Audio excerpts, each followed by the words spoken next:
রসমালাইতে আমি আলু সিদ্ধ করে এই যে আলুগুলো এখন আমি চটকে নেব।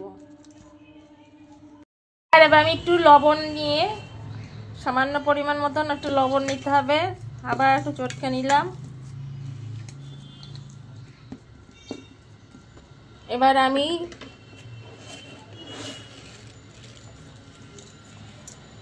কিছুটা চিনি নিলাম, চিনিটা দিয়ে আর কিছুটা চালের গুঁড়ো দিয়ে বেশ ভালো করে চটকাতে হবে।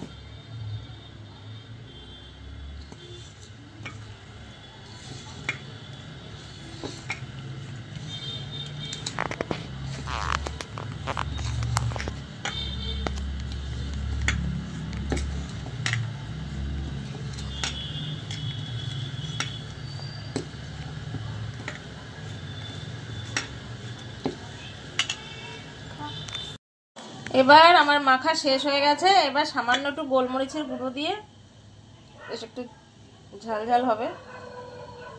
আর গোলমরিচ সবথেকে স্বাস্থ্যের পক্ষে খুবই ভালো।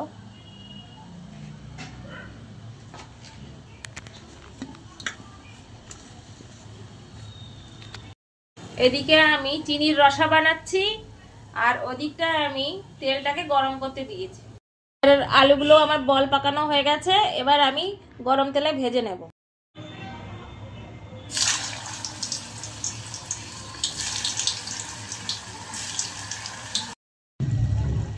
আমার সেই রসমালাইয়ের আলুর যে গোলগুলো পাকিয়েছিলাম সেটা এখন আমার ভাজা হয়ে গেছে, আমি নামিয়ে নিচ্ছি।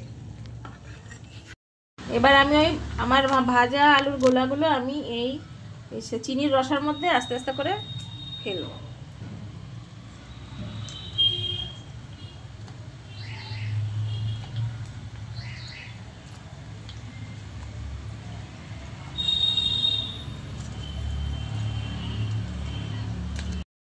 এবার আমার সেই আলুর যে গোল গোল দলা পাকানোর যে ইয়েগুলো আমি রসের মধ্যে ভিজিয়ে দিয়েছি। এবার এটা আমি 30 মিনিট রাখবো, তারপর সবাইকে পরিবেশন করব।